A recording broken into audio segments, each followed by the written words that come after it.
সম্মান জিনিসটা আয়নার মতন। আপনি যতটা সম্মান দেখাবেন ততটা সম্মান আপনি ফিরে পাবেন।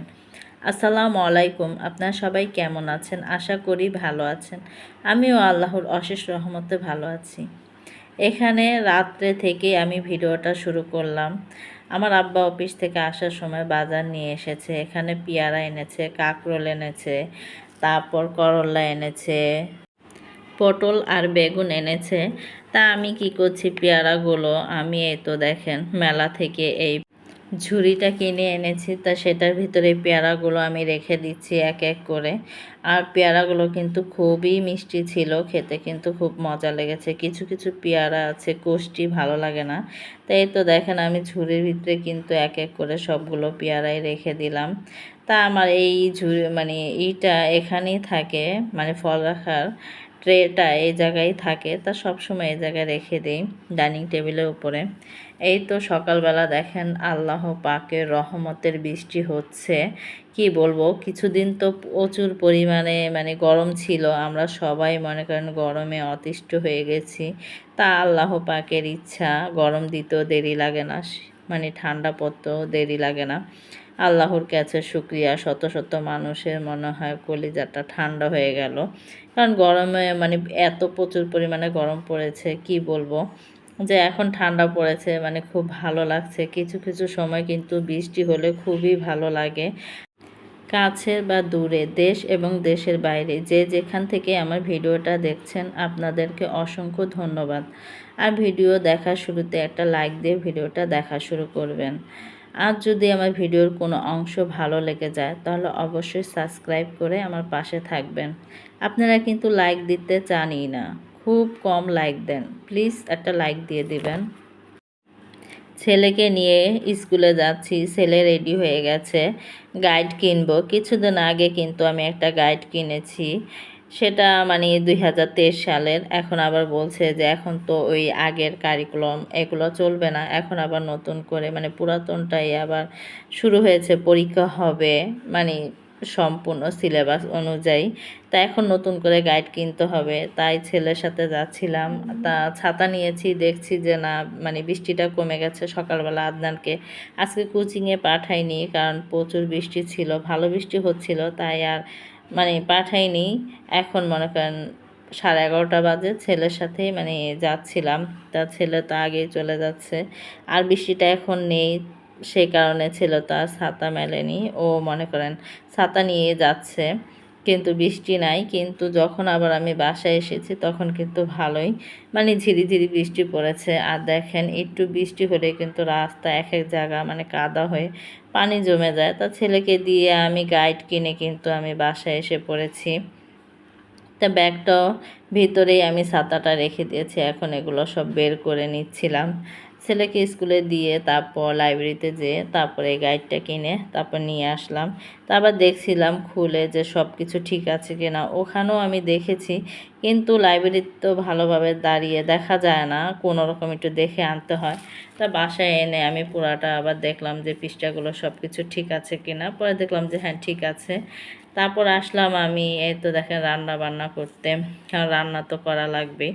পরে দিয়ে আমি মনে করেন আজকে রান্না করছি কাঁকরোল দিয়ে, বোয়াল মাছ দিয়ে রান্না করব। আর এখানে কিন্তু অলরেডি মিষ্টি কুমড়া দিয়ে ইলিশ মাছের মাথা লেজা দিয়ে মানে রান্না করছি। তা ঠান্ডা ঠান্ডা ওয়েদার, কি রানবো চিন্তা ভাবনা করছিলাম। তা ভাবছিলাম যে রাত্রে খিচুড়ি রান্না করে দেব, কারণ এখন বাসায় কেউই নেই, আমি আর আম্মা, এই দুজন মিলে তার খিচুড়ি খেতে ভালো লাগে না। তা রাত্রেই রান্না করব, আমার আব্বা আসবে, আদনানের আব্বু আসবে। তাই সবাই গরম গরম খিচুড়িটাই পছন্দ করে, ঠান্ডা হয়ে গেলে তেমন ভালো লাগে না। তা দেখেন আমার কিন্তু ইলিশ মাছের মানে মাথা লেজ রান্না করেছি মিষ্টি কুমড়া দিয়ে, কিন্তু সেটা কিন্তু হয়ে গেছে। এখন ধনিয়া পাতাও দিয়ে দিয়েছি। তা আর একটু মনে করেন হবে, আমি মাছগুলো উল্টিয়ে পাল্টিয়ে তারপর আমি মনে করেন এই তরকারিটা নামিয়ে ফেলবো, কারণ মাছও প্রায় ভাজা হয়ে গেছে, কিন্তু আর একটু হবে। তাই সবগুলো মাছই মানে উল্টিয়ে দিচ্ছিলাম। এখানে মিষ্টি কুমড়োর তরকারি কিন্তু রান্না হয়ে গেছে, এখন আমি মাছও ভাজা হয়ে গেছে। এই তো দেখেন আমি এখানে কিন্তু কড়াই বসিয়ে দিলাম, কড়াইয়ের ভিতরে কিন্তু আমি তেল ঢেলে নিয়েছি, তারপর পেঁয়াজ কাঁচামরিচ দিয়ে একটু নেড়ে চেড়ে নিচ্ছি, কারণ এটা একটু ভাজা ভাজা হবে। ভাজা ভাজা হলেই আদা রসুন বাটা, তো দেখেন এখন আমি আদা রসুন বাটাটা দিয়ে দিলাম।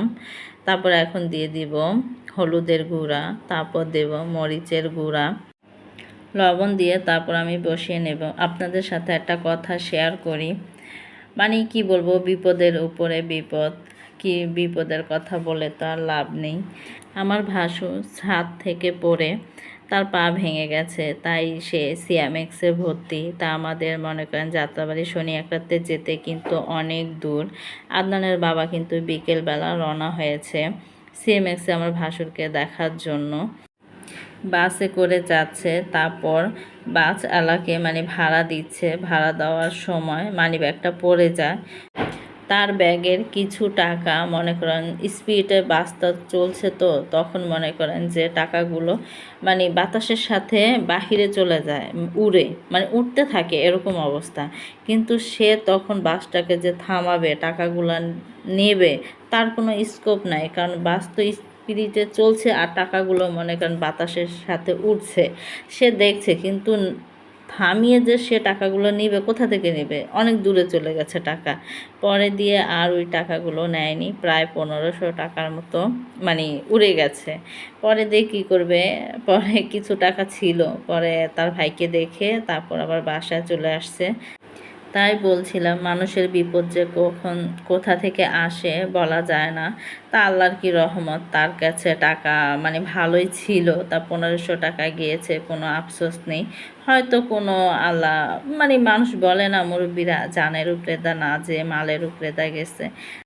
আল্লাহ পাক যা করে ভালোর জন্যই করে, খারাপের জন্য করে না। সবসময় আল্লাহর শুকরিয়া আদায় করতে হবে, আল্লাহ ভরসা। তা দেখেন আপনাদের সাথে কথা বলতে বলতে আমার কিন্তু রান্না পুরা কমপ্লিট হয়ে গেছে। এখন কিন্তু থালা বাসনগুলোও সুন্দরভাবে মেজে নিচ্ছিলাম, কারণ সকালে কিছু থালা বাসন ছিল, আবার রান্না করেছি সেইগুলো ছিল, তা সব একসাথেই মনে করেন ধুয়ে নিচ্ছি।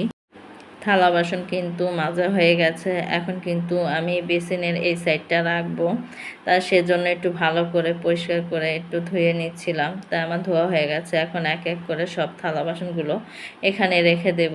আমি এমনই করি, মানে যখন ধোয়া হয়ে যায় পানি ঝরানোর জন্য এই তো বেসিনের এই সাইডটায় আমি রেখে দিই সবগুলো সুন্দরভাবে এক এক করে। তারপর মনে করেন যে আমি পাকের ঘরটাও সুন্দরভাবে মানে পরিষ্কার করে নেব, কারণ রান্না বান্না শেষ করে কিন্তু সব জিনিসপত্র যদি গোছানো হয় তাহলে কিন্তু ভালো লাগে। পাকের ঘরটা, বিশেষ করে পাকের ঘরটা আগে আমি পরিষ্কার করি। এই তো দেখেন আমার পাকের ঘর পরিষ্কার করা হয়ে গেছে, খুব সুন্দর করে পরিষ্কার করেছি আমি। আর এখানে এই তো কারেন্টের এটা দেখছেন, যখন মানে গ্যাস থাকে না, কারেন্টের চুলাটা আমি এই মান্তি ফ্লাকের ভিতরে লাগিয়ে তারপর মনে করেন আমি রান্না করি।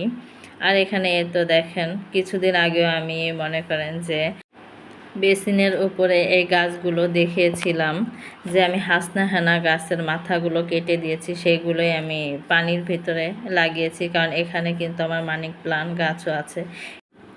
সমস্ত কাজ শেষ করে দুপুর 2টা বাজে এখন নামাজ পড়তে আসলাম, কারণ যত যাই করি না কেন নামাজটা হয়েছে আমাদের আসল। 5 ওয়াক্ত নামাজ পড়তে হবে, এটাই আল্লাহর ইবাদত করতে হবে। তা আমার নামাজ পড়া শেষ করে এখন আসলাম মানে দুপুরে খাবার খাওয়ার জন্য। আজকে তো রান্না করলাম কাঁকরোল দিয়ে বোয়াল মাছ, আর ইলিশ মাছের মাথা লেজ দিয়ে মিষ্টি কুমড়া রান্না করেছি। তা মাশাআল্লাহ মিষ্টি কুমড়ার তরকারিটা এত মজা হয়েছে, মানে খুব মানে ভালো লেগেছে। যে আমার এমনি তো মিষ্টি কুমড়াটা খাই, খুব পছন্দ করেই খাই মিষ্টি কুমড়ার তরকারি। আদনানও খুব পছন্দ করে, যেভাবেই রান্না করি না কেন মানে মিষ্টি কুমড়াটা ভাজি করলেও পছন্দ করে। তা আলহামদুলিল্লাহ মিষ্টি কুমড়া দিয়ে খাওয়াটা আমাদের শেষ হয়ে গেছে। এখন আমি কাঁকরোলের তরকারিটা নিয়েছি।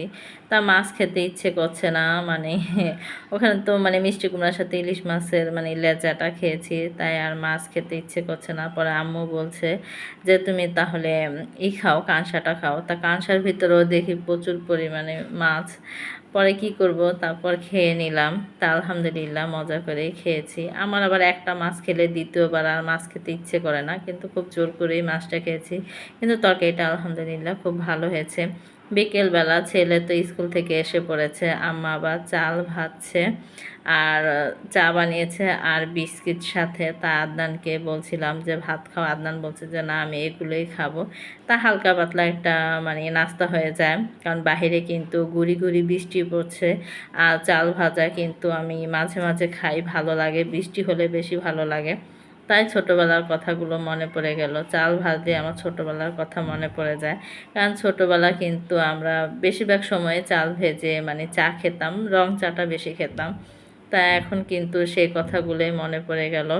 ছেলেও খাচ্ছে বিস্কিট দিয়ে, ও নিয়েছে, চাল ভাজা নিয়েছে। আর চাল ভাজাটা মানে অনেক দিন পর পর খেলে চা দিয়ে কিন্তু মজা লাগে। তা একটা সুন্দর নাস্তা হয়ে গেল, সবাই দেখেন খাচ্ছিলাম। ছেলে কিন্তু চাল ভাজা নিতে আছে। তা আমি বললাম যে বাবা তুমি এতটুকু খেয়ে নাও, তারপর আবার নিও। পরে বলছে আচ্ছা। পরে আবার নিয়েছে, ওর কাছে খুব ভালো লেগেছে, ও খায়, মানে আমরা সবাই পছন্দ করে খাই। এ তো দেখেন আমি কিন্তু বিস্কিট দিয়ে খেলাম, একটা বিস্কিট খেয়েছি আর একটু চাল ভাজা নিয়েছি।